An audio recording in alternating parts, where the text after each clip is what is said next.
Welcome back to We Are Tottenham TV, the only place to be for your pre-match pump-ups. And what a pump-up show it is tonight. We have the second leg of the Europa League semi-final against Bodo, Boho, Bumhole, Glimt. I'm not sure how you say it. But we're playing them in Norway tonight. And I'm joined by three wonderful gentlemen. I've got my Jimbo on one side of me, I've got Marlon from Spurs Kings TV below, and I've also got Jay Rated O, who I haven't seen for ages. So first of all, Jimbo, how are you doing? How are you feeling? Excellent, thank you. Can't wait for tonight to smash these Bilbo Baggins boys. Lovely. That's what we like to hear. Marlon, how are you feeling? Just get us to Bilbao. Don't care how we do it. Come on. That's how I feel. I don't care if it's a sneaky, dirty, stinking draw. Just get us to the final. Do you know what? I want the ref to cheat for us, so Arsenal fans are absolutely screwing. Yes, because obviously, as we know, North London bottled it again last night. The old Woolwich Wanderers once more bottling it right at the last minute. And Jay, are you with us yet, Jay? I am just adjusting. I'm just doing that changeover from work to home. So I'm just loading up the laptop. But yeah, I'm cautiously optimistic. I feel like any negativity I've got is based off getting clowned by rival fans if we don't pull it off. Do you know what I mean? Within my core, it's like, come on, man. We got to be able to. We got to do this, man. Come on.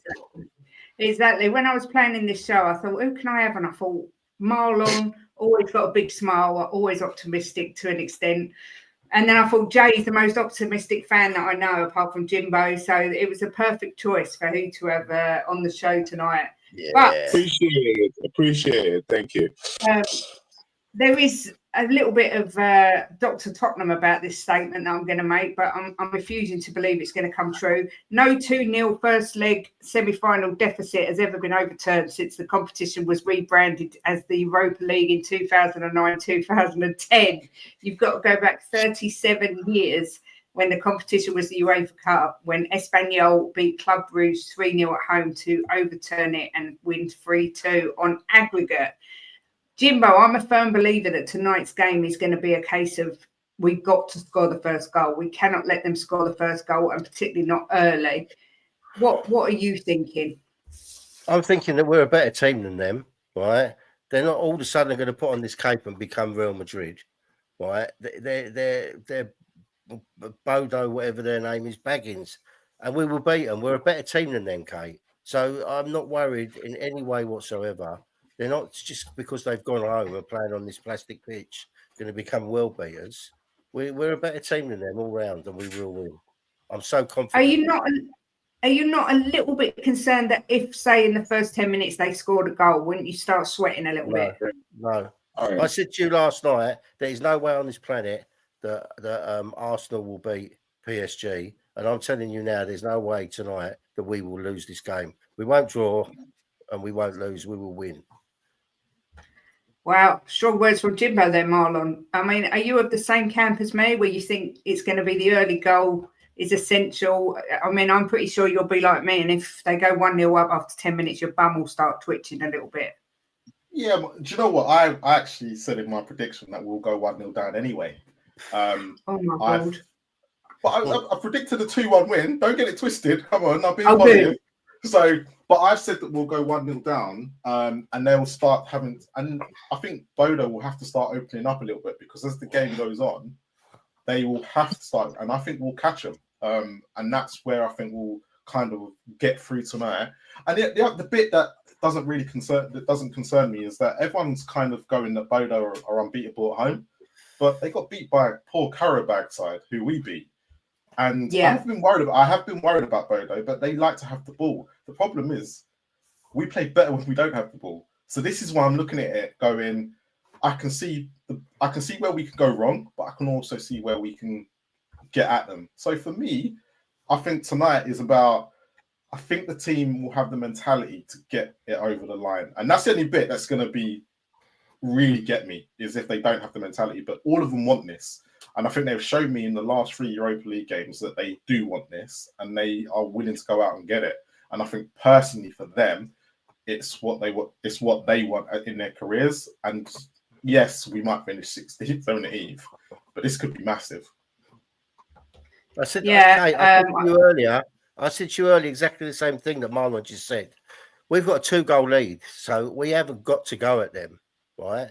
Yeah, it's not the other way around like it was against for Lazio, because everyone's talking about Lazio, but Lazio were already 3 goals down or something like that. I can't remember what the result was, but it was the first leg was there for them. Now Bodo have got a different task to come up against, where they've got 100%. To come out at us. So, and even though I criticise him a lot, if we can get pace on the wings with Johnson, Odebear, and Tell, we can catch him in that second half. But Ange has got to play it smart. And that's the bit I'm worried about. Ange is the bit I'm worried about, because he's quite rigid in how he makes subs.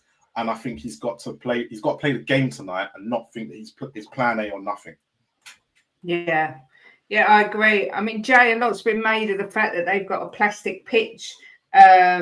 We obviously played with an artificial pitch at Tamworth.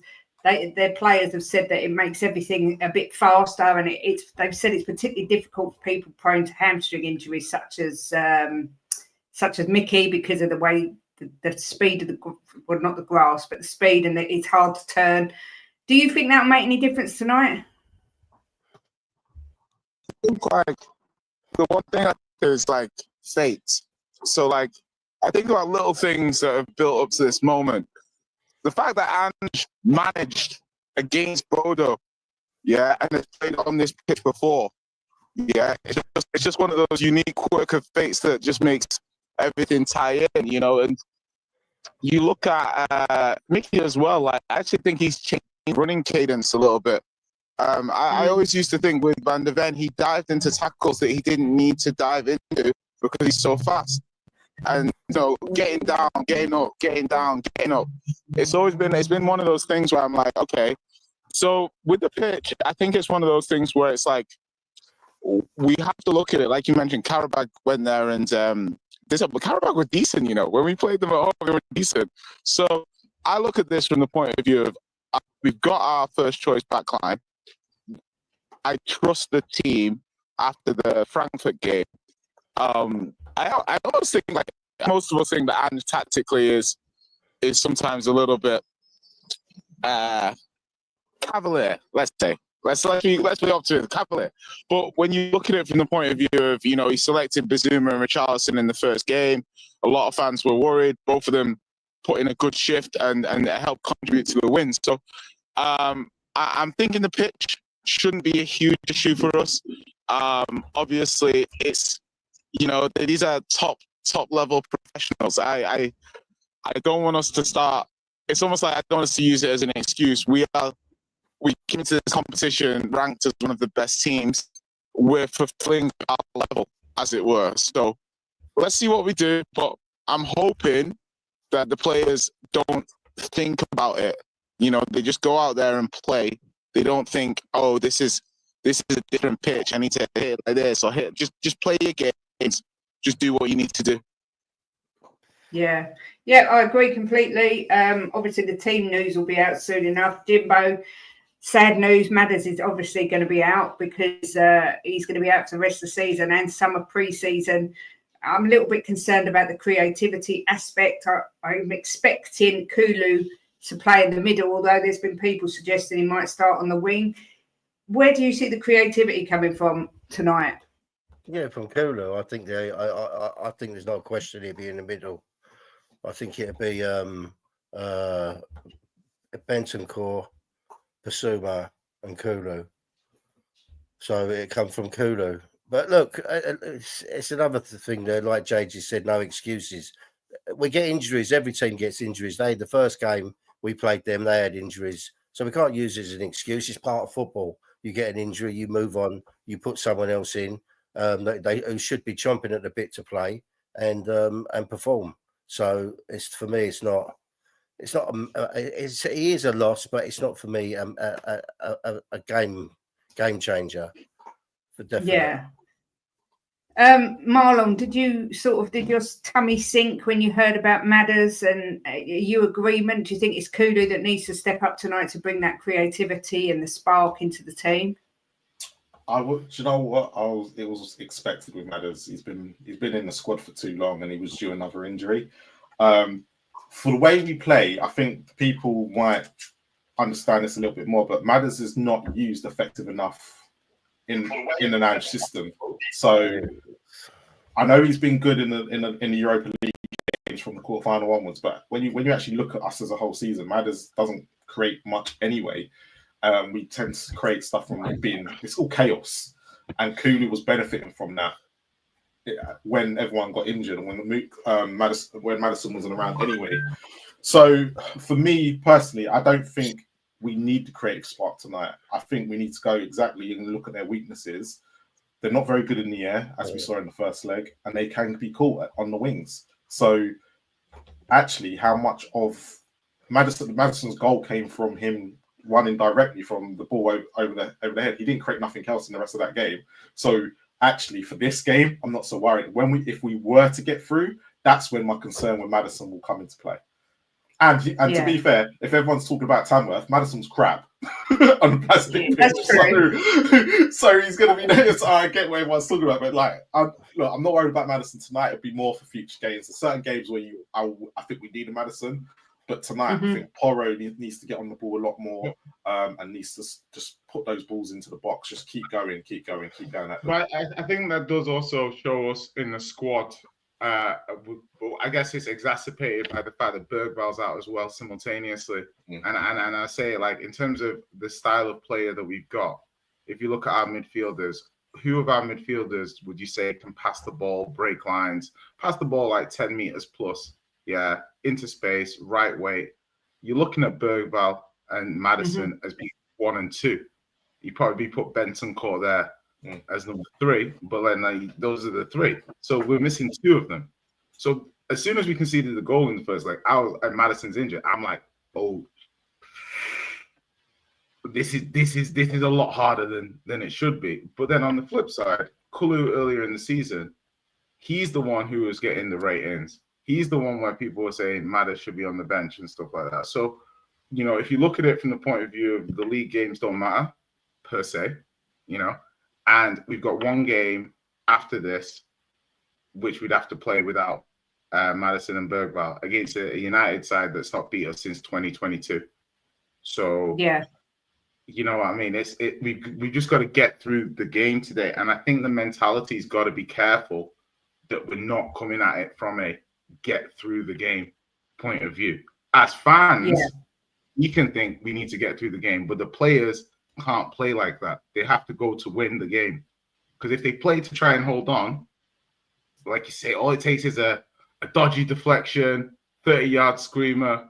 You saw last night, Arsenal game, if Saka scores that goal, I think PSG might bottle it. Do you know what I mean? Yeah.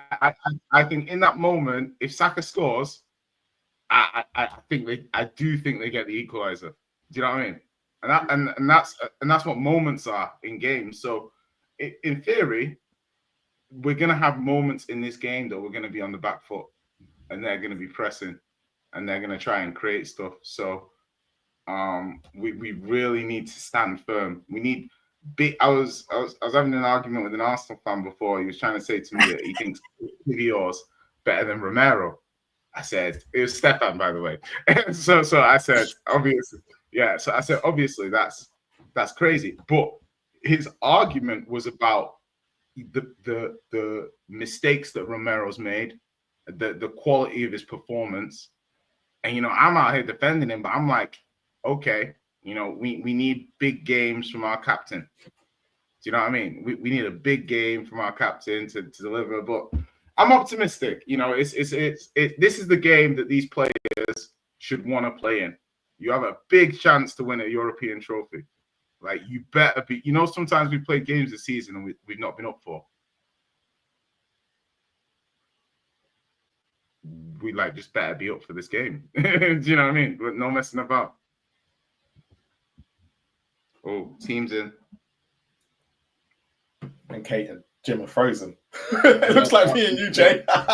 No, I was gonna say she's like this guy talking again. Yeah. You know, we got the face like frozen for eternity. We might as well go through the team while we're at. I know. Yeah. I'm loading it up. What? Yeah. So the team is Vicario in goal, Pedro Porro, Romero is captain, Van der Ven, Doggy, Basuma, Bentancur, Kulusevski, Johnson, Solanke, and Richarlison. So Richarlison is going to play off the left. Okay. Again. Okay. So basically, it's Kulu in for Maddox, basically. Yeah. Basically, yeah. That's all. Yeah. One change from the last time we played. Look. Okay. Good. So we need a big game from Basuma. So do you think, I'm going to ask you the question now, do you think because he's got his normal back five that he trusts, do you think that gives us more confidence going into this game? Because once he has this back five, because this was the back five he had at the beginning when he went on his 10-game run, and then he's never really been able to play them. But in the last 2 games that we've had in the Europa League, he has played them. So do you think Ange is looking at this going, I can change my midfield, I can change my forward line because I trust the people that are now going to be at the back?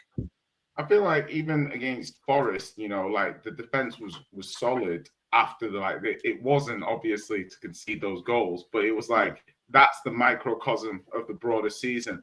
These little moments, you know, the defense isn't obviously drilled as well as it should be, but in a game like this, I trust you like it's a one-off game. Do you know what I mean? So I trust that we're planned and we're well set up for this game. So, yeah, I think that the first choice defense is giving a platform for the team to go do stuff. Do you know what I mean? But the team need to take the platform. Do you know what I mean? It's like the Bazumas, the Kulus, you know, Richarlison, Solanke.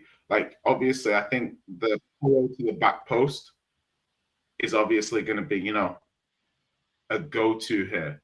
Do you know what I mean? Yeah. Porro to Richarlison, header on goal or header back across goal, Johnson coming in.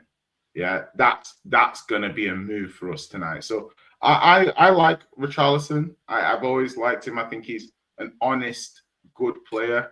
I think if he wasn't injury prone, I'd be more than happy to carry him in the squad.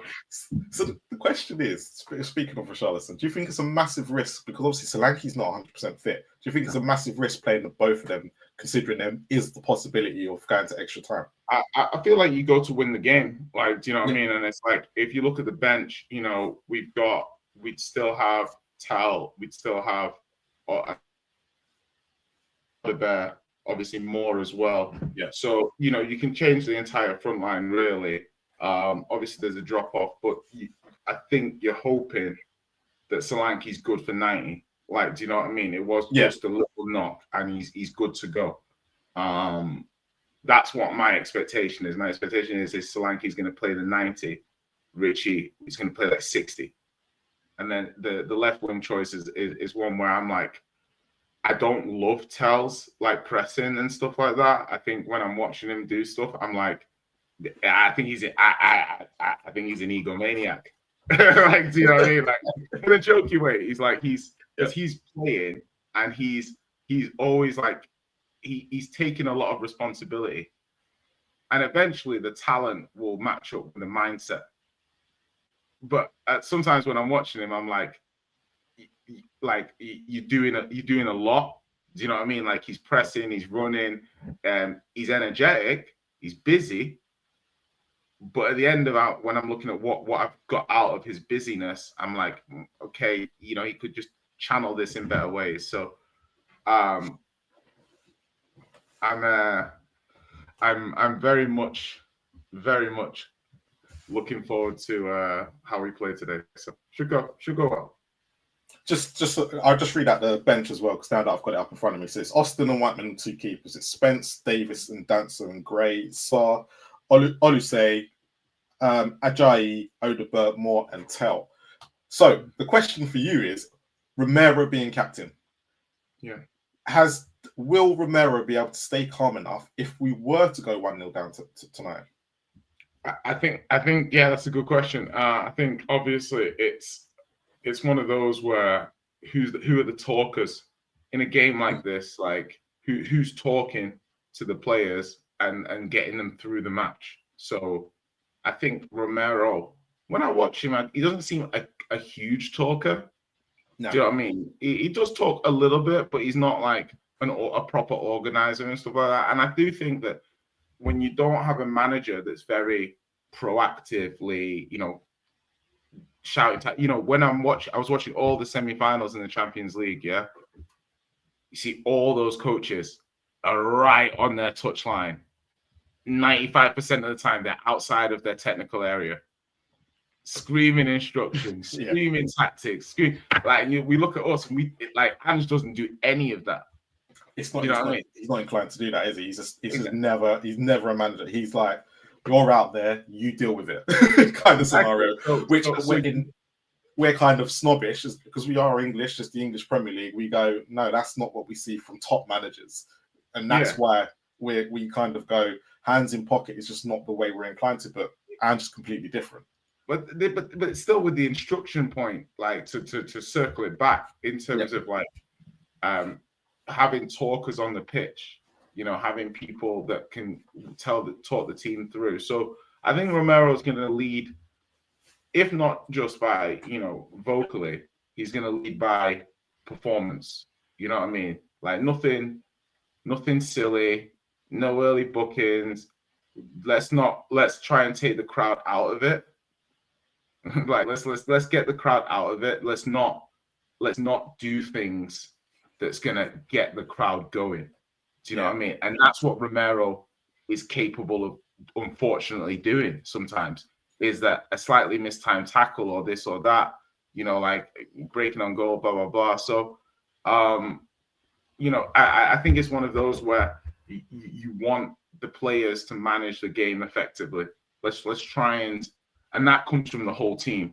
But obviously, we want to see some good leadership from the captain. You know, good discipline. You know, and also just a good. We're going to need him on the ball. Do you know what I mean? His passing is going to be key. Good technical performance, please, Cootie. So what can we expect from Bodo Glimt? Do you think the way they've been talking, they're kind of trying to egg us to come at them so they can open us up? Because obviously we heard I think it was their defender that came out last week. Was it right back came out last week and said we get better presses from the Norwegian league? And then their centre back, who completely got destroyed in the last game, also saying this is not a great team that we're playing against. It's not like one of the best. Do you think they're just trying to egg us to come out of them because they struggled with what we produced last week? Or do you think they actually do believe this? I think there's a little bit of column A, a little bit of column B. Like, I think if as fans, like, you'll be like, okay, do you think we have a particularly good press? Probably not. Well, it's not the best. So yeah. I mean, are they taking the mickey a little bit with the like it's like a mid-table Norwegian press or whatever, or maybe the Norwegian teams, well, maybe they have a great, like, because you can have a really good press, but you don't have good technical players. Exactly. And do you know what I mean? So like, so it's like what they're saying might be actually true, like as in, but it's also antagonistic. Do you know what I mean? They're saying it for a response. Like if you look at what they're saying, it's about, okay, why are you saying this, and what is what are you trying to get from saying it? Yeah. So when I'm looking at that, I'm like, okay, one, you want a response, and two, you kind of think it. Like you kind of deep down, you do think our press is kind of rubbish. Like, do you know what I mean? And it's like, so I think they want us to come out though. They want us to prove them wrong, but also like they do think it's kind of crap. Kate, I'll hand back to you. Kate is back. Sorry. Do you know what? I'm still waiting for a code from Sim so I can go in on my computer so I can share the lineup. But I'm sure you've been discussing it. Yeah, we've discussed the lineup. I mean, is there any concerns from? Oh, she's gone. Jimbo, lineup. What's your concerns? I haven't seen the lineup. What do you mean? So the only change? I'm trying to get the internet back on. I've just got it back on. So Johnson's right wing. Yeah, it's the same side that plays the first leg, but pulls into Madison. Yeah. It's going to do the job. I can't actually remember the exact lineup, but Basuma's in, right? Yeah, so I'll show you. It's Vicario, Porro, Romero, Van der Ven, Doggy, Basuma, Bentancur, Kulu, Johnson, Solanke, and Richarlison.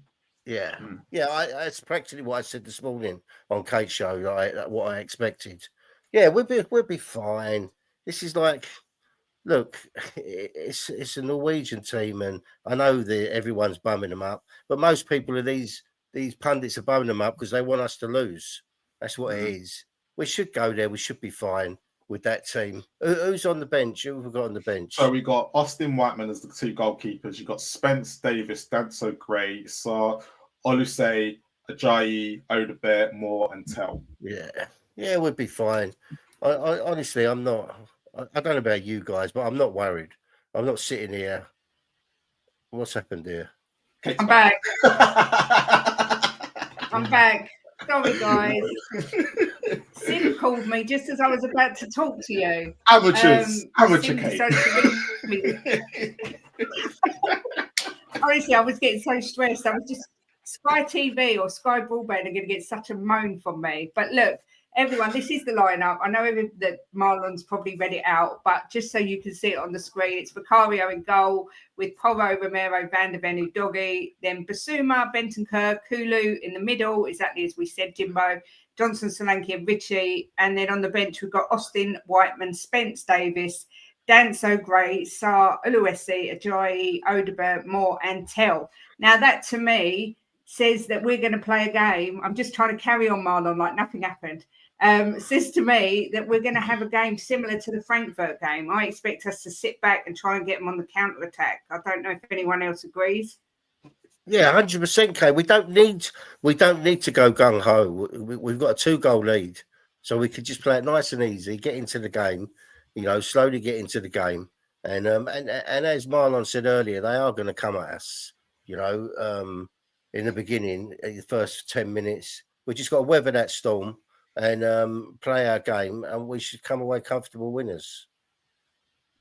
Yeah. I mean, Marlon, what about you? I was going to say, just before my internet went, that I expect us to play like we did against Frankfurt away and be more of a defensive-minded sort of team. What do you think? I did think that, but because he's gone for the exact same lineup as in the first game, and we didn't have much of the ball at home, I think he's looking to do exactly the same and try and go long. Try and put balls over the top. He will try and make Basuma and Bentancur sit, but what he's going to try and do is try and get Porro on the ball. And I think that's what's key to this lineup, is that he's looking at Porro to keep line diagonals over to Richarlison, and Richarlison to win stuff in the air, and Solanke and Johnson to get the second ball. And I think that's exactly what he's going to try. And I think Jay said it earlier, we will try and go and get the early goal. And then I think what he's thinking then is, in the second half, if we go and get the early goal, they're going to have to completely come at us, and Odobert and Tell will just come on and he'll just use the wings. And it could work, but we'll see. I think we've got every corner's got to be on point, everything we can get. We've got to just win the first balls tonight, I think, and we can get through this. But I did ask Jay earlier, my only concern is if we were to go 1-0 down, what's Romero's mentality going to be like? Yeah, I know. That always concerns me in every game, to be fair, Marlon. Jay, obviously I've not spoke to you and streamed with you for a long, long time. What's your thoughts on Solanke? Because he comes in for a lot of criticism for not scoring enough goals. I think like the way I look at it is, if you run an experiment, like you have variables. Like, so if you look at Ange versus Solanke versus how we play, if you don't rate Ange as a manager, and you think he sets the team up badly, or you think we play in a non-structured way, then you will look at Solanke and say, how often is he in the positions? Like, for example, I think the first goal against Newcastle, if you remember, he's playing on the defender's shoulder, then the ball comes in, he gets there first, he scores. So some of Solanke's goals are coming from when he's playing on the last man. I think he plays too deep. In terms of his general performance, I'm not super unhappy with how he's performing. He's not scored enough goals, but I think that there's some technical issues there. I think he's got like he takes too long to shoot sometimes. Like he has like a bit of a release issue on his shooting, and that would be like a proper coach would coach that out of him. It wasn't as glaring at Bournemouth as it is at us when we play. So I think even though he's like 27, the style of striker he is, I think he still can develop and improve and things like that. It's a lot of money. I think at the moment he looks overpriced for what we've got from him so far, but there's still plenty of time for that to change. Yeah, I mean, big up first of all, Chris Peters for the super chat. Thank you very much on behalf of Ben and Sim, of course. I think the thing is with Solanke, what I always think is when he's not playing, we notice how much that he does, but he's very unselfish. But at the same time, I do agree at 65 mil, he should be scoring more goals. But for me tonight, he needs to get the service from the wings. If he gets the service, he'll score. But I mean, Jimbo, if you had to lay, go on, Jace. Sorry. That's the point I just wanted to make in terms of like, well, why when Richie plays as the 9, like, does he seem to get a few more chances? Do you know what I mean? It can be stylistically how he's playing the position, because no one's saying that Richie's like a world beater, but Richie's generating more chances when he plays as the 9 than Solanke does. So whilst the build-up, you're right, there's an issue there. It's also like Solanke's positioning. Is there an issue there? Yeah, you're right. I mean, Jim, I was going to say, if you had to put your life on us scoring the first goal, who's your money going on? Johnson. He fancy Johnson's coming with a goal. He just seems to, at the minute, Kate, this season, he just seems to get in the right places at the right time. He does. I think he's been. He can do more. I agree with what a lot of people say that, apart from scoring the goals, he's not been fantastic. But at the end of the day, I think it's 16 he's scored. He's getting in, and he's won us games by doing that. And put us on the front foot in a lot of games by getting in there first. Like last week, scoring the header, he put us on the front foot.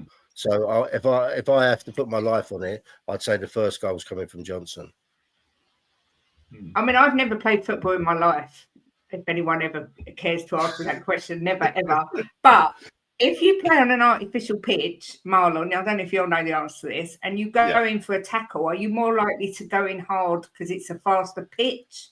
Because obviously we've got the likes of Romero, who's prone to going in for a dodgy tackle, and Richarlison on his day can sometimes be a little bit reckless. But I don't know how the artificial pitch will make any difference. It doesn't really. I don't think it really makes any difference to tackling. But I'm the worst person to ask about tackling because I play in goal and I play up front, so I don't tackle. However, the things that are different about an artificial pitch will just be the way the ball's a lot quicker. It's a lot faster, and the way it bounces with long balls and stuff. And that could be like the key differences. But everything else is like naturally the same. So even when it comes to tackling and things like that, everything's generally is the same. It's just that the ball can sometimes move slightly quicker depending on the conditions and the ball that we use. So that's why a lot of people said we did struggle against Tamworth. But with the Tamworth situation, because we have artificial pitches, we train on them. Like everyone thinks that we don't train on them. Like the indoor centre up the Hotspur way is indoor, and they train on that all the time in the winter because some of the conditions outside that they can't do, and that's always been the case. So it was just a case of when we went to Tamworth, it was probably more the lineup and the way it was all cohesion that it just wasn't right. But when you look at this lineup, apart from Kulusevski, who didn't play the last game, most of them played last week, so it should be straightforward. And just quickly going into Bodo's lineup, just if anybody is interested, they've made 4 changes: 1 in defence, 2 in midfield, and 1 up front. So we'll see how that goes. Patrick Berg is in the centre back. He's back tonight. Yeah, I guess there'd be 4 or 5 potential changes because their players are coming back. But I mean, Jay, I've got severe PTSD with Tottenham, and I always worry that we're going to get a stupid early red card or something like that. Anything there that worries you? You know, again, I don't know anything about artificial pitches, and Marlon doesn't either, by all accounts, bless him, because he's a goalie and a goal hanger. But I mean, do you know anything about that? Is it likely to make any difference?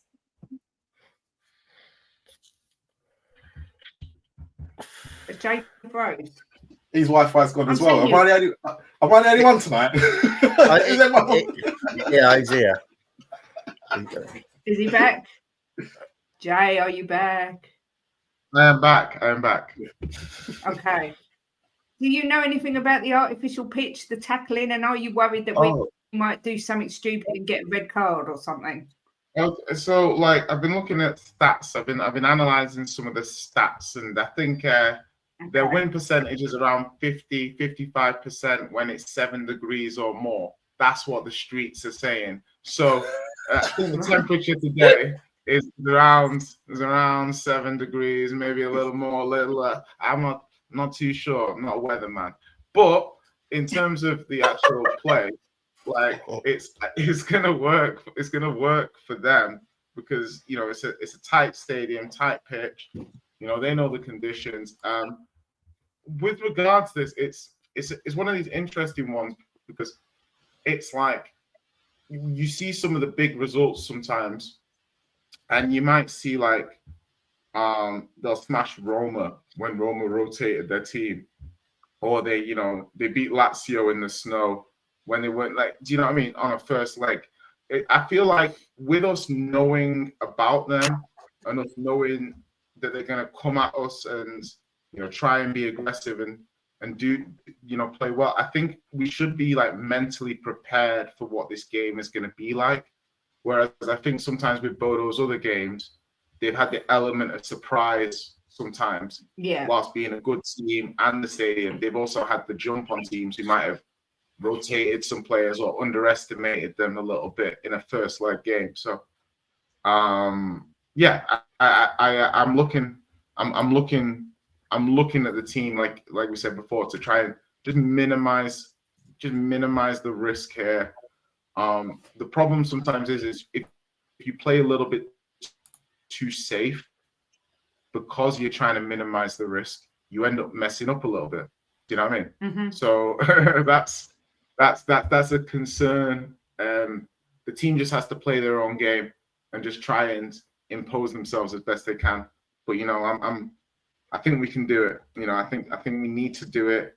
I've said before, I'll say before, like this game, like this, trying to win this Europa League, it's the difference between us having a leg up next season or us like starting from absolute, bottom level scratch.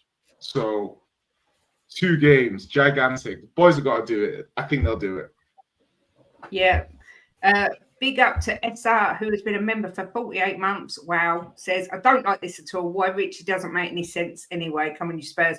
I thought Richie did it all right. I mean, he did the assist in the last game, so you've got to give him a bit of credit for that. But there's not very often you get a game where it's literally, if we win the Europa League, we go, wow, this has been an incredible season, and the kind of league form gets brushed away. But if we lose, and go out, we have had the most diabolical season. Literally, Jim, all the pressure's on us. We've got everything to lose. And in fairness, Bodo Glimt haven't really got anything to lose.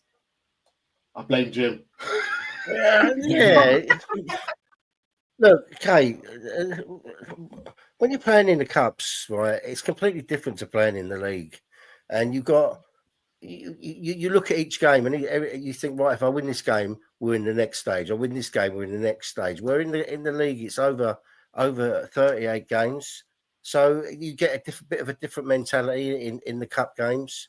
And look, they're going to be up for this. They know they win this tonight. They're in a final, right? And then we know against Man United, we know we can beat them. We've beaten them 3 times, but it's still going to be a 50-50 game against Man United because Man United can turn it on. We've seen it this season.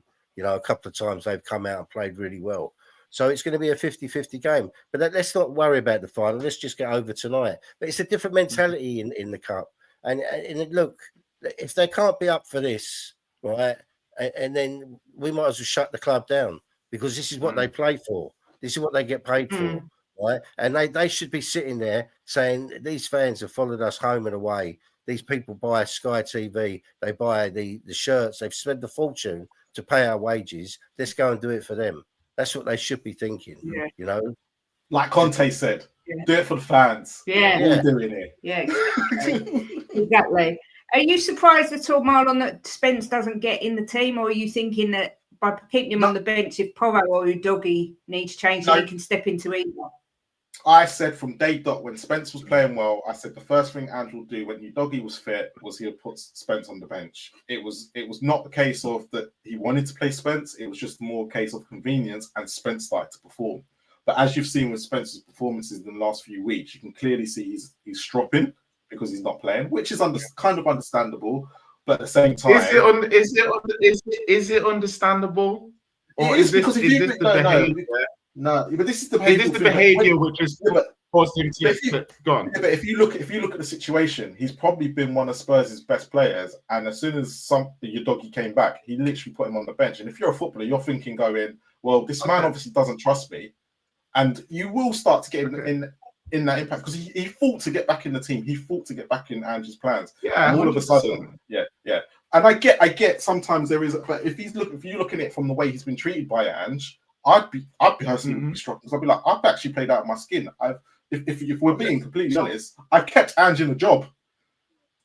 I've literally kept Ange in a job. Listen, 100%. Like that. Yeah. That I always look back at that Coventry game, and I'm like, the day before, Ange was in the press conference saying, I win in my second season.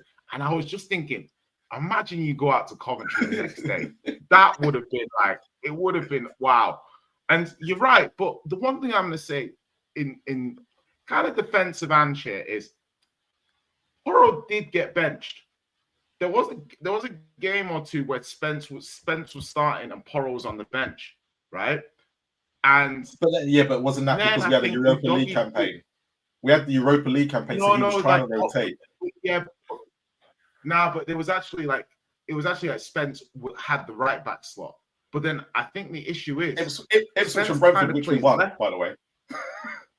Yeah, but what I'm saying is I almost felt like Spence plays left back better than he plays right back in this system. He does. In this system, he does. I do agree. Yeah. So when then Udogie comes back and he goes lights out, like the player we first saw when he came back, yeah, and it's like, and then Porro starts playing properly again, right? So now all of a sudden, I think 100% he can feel a little aggrieved and he feel it's unlucky that he's not starting.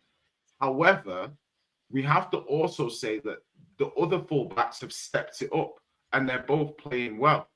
Do you know what I mean? And they're both in the team at the moment. Yeah.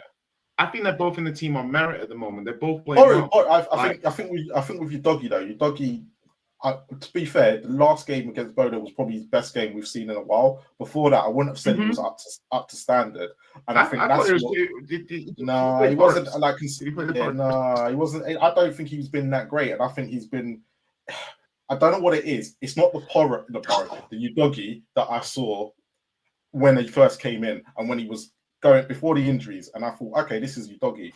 But I do get your point. Like, but for me, I think Ange, like I said to you earlier, Ange has got his back five that he trusts. And why I call him back five, because I use Vicario in that scenario. When he's got that five, those are his guys. Those are the ones to get him through those moments. And when you look, actually, they keep clean sheets. They don't generally let in a lot. You're generally going to go, especially when you're under this amount of pressure, you are going to go with what's the tried and tested and what you know. So I get why Ange is doing it. But at the same time, Spence can feel a little bit aggrieved, but he's got to know that he's got to not throw his toys out the pram and work again and get through this, because the likelihood is we're not. Ange possibly might not even be here next year. It makes sense for me for him to be on the bench anyway, because he can play both sides. So if someone gets an injury or an early yellow card and he wants to change it at half time, or one of them's not playing great, you could put Spence on either side. So it does make sense. Yeah. To me. But that's where Spence got he's going to be first choice. But also just come on in that position. But just on Spence, but also on Spence, like, to be fair, he had started to have a couple of moments that had crept into his game, even before he got benched. There was a couple of goals we conceded, he was sleeping, back post, blah blah blah, and it's like, to an extent, I'm not trying to say that he doesn't deserve to be playing, but I'm also saying, like, it's not a million miles away from merit. Like, I don't think he should be stropping. I think he should be getting his head down, trying to get his place back in the team. That's what he did. When he got the opportunity to play, he played well, and he got his chance, and he took it. Like, we don't want him to go back to, sulking. Yeah, you did an interview with Rio. Yeah, you thought you'd made it. And you got to start again a little. He's not been the same since after that Rio interview either. You and I can admit that. And I think that interview was probably the worst thing he did, because actually his performances have dropped. And like you said, there was a couple of instances where he has let the ball just drift. He hasn't followed his man and things like that. But at the end, what he's got to do now, he's got to get back to that. This is what happens when you're at like a club like Spurs or Man United, like something like that, where there are other players, there are quality players in the team, no matter how bad we've been doing this season, that will take your place. And he's got to learn from this. He's not at Nottingham Forest in the Championship, where he has to play every week. He's now at Tottenham Hotspur, and this sometimes is what's going to happen in these situations, because if Doggy drops, Porro drops now, Ange will see and go, I've got Spence here, ready to come in. Yeah. Big up Michael with a super chat saying, let's take a pause and enjoy this moment. Come on, you Spurs. I don't like to talk about Ange Postecoglou when we're playing a big match, but Chris Peters has asked the question, so I just want a one-word answer. If we win the Europa League, Jim, are you Ange in or out? I don't want to answer it because it's too important, this game. Well, you've got to, because it's the law. It's the law in your household. If you want dinner tomorrow, you've got to answer. Look, I'm not going to give a one-word answer because it's not fair, right? I just think to myself, if Ange Postecoglou wins us this cup, right, I think that he's been great for us this season to win us a trophy. But I just cannot see, right, our league form changing as much as it needs to change if he's here next season. So, but I will give him all 1,000,000%. I will say that he's been fantastic for us, because we picked up silverware first time for I don't know how many years, before I was born or something. I don't know, but I don't want to say Ange out because it's too important. It's disrespectful, I think, to That's say the it in this longest moment. one-word answer I've ever heard. All right. Well, I just think it's disrespectful to even talk it's about it. It's easy for me because, it's easy for me because I'm out. So, Marlon, do you want to answer, or are you going to sit on the proverbial fence?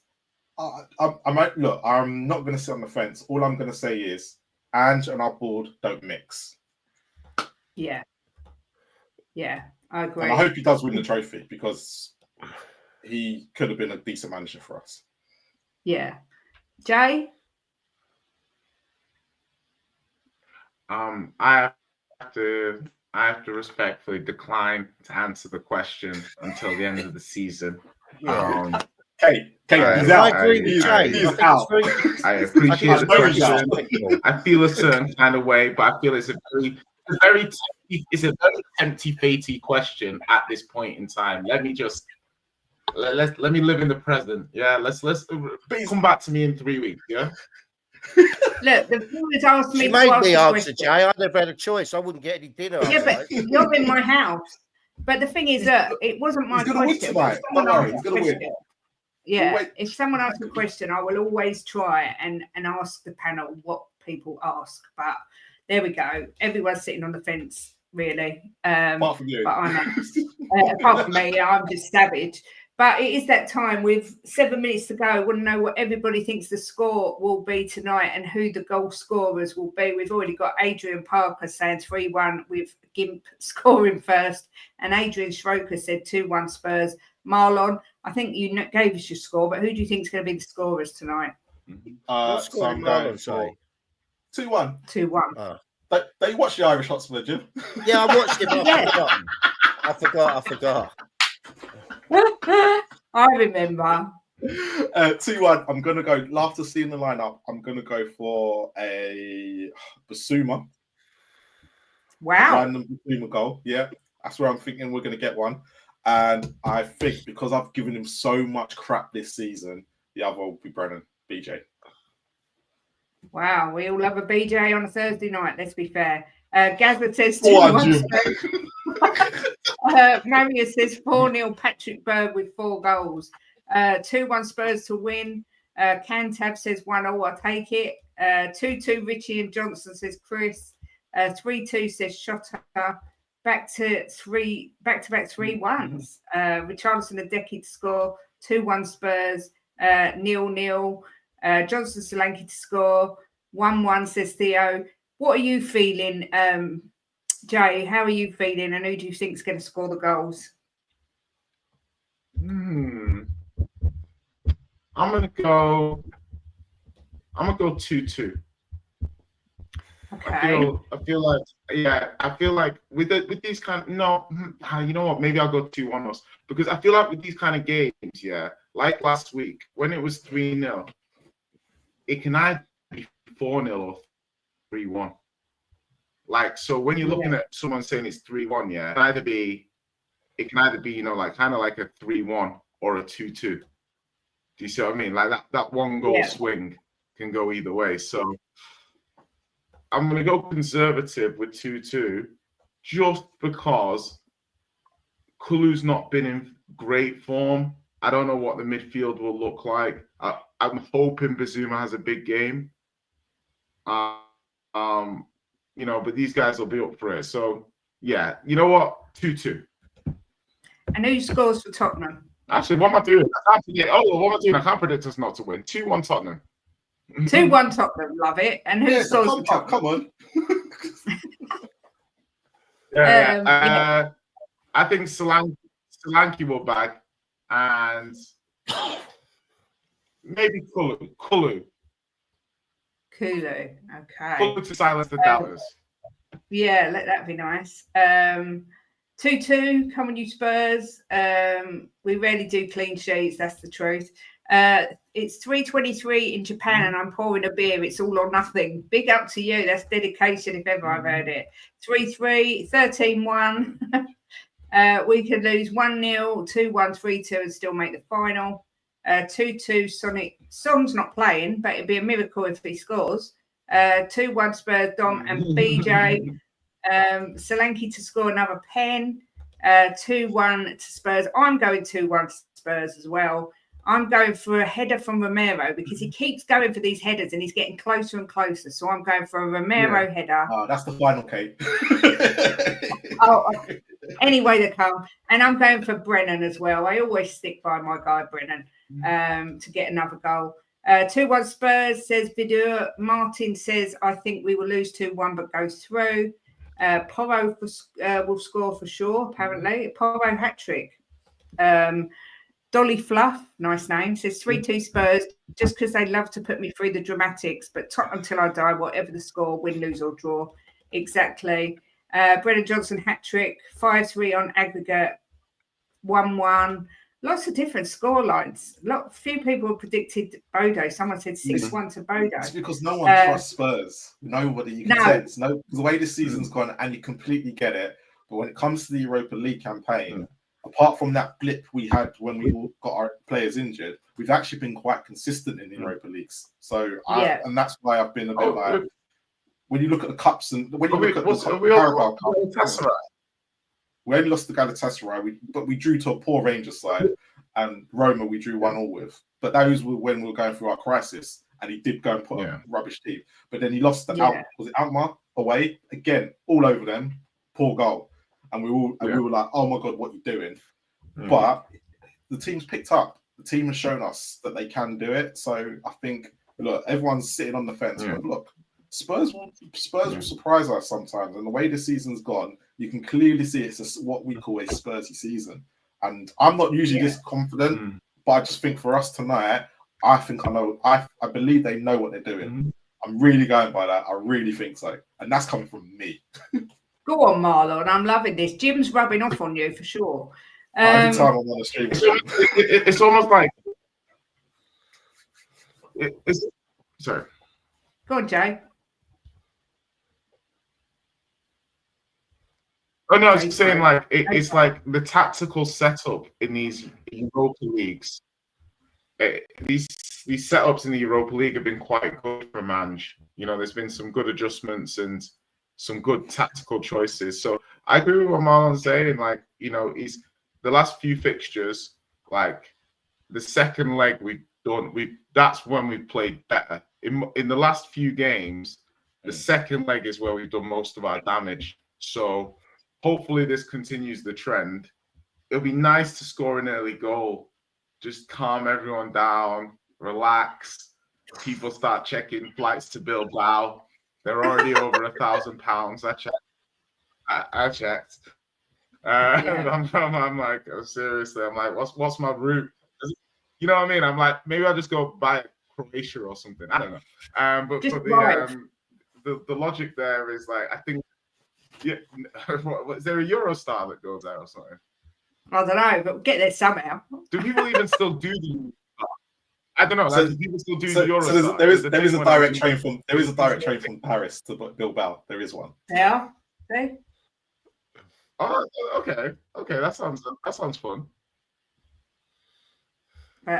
Jimbo, obviously, I always come to you last because you're the most deluded of them all. What score and scorers do you fancy tonight?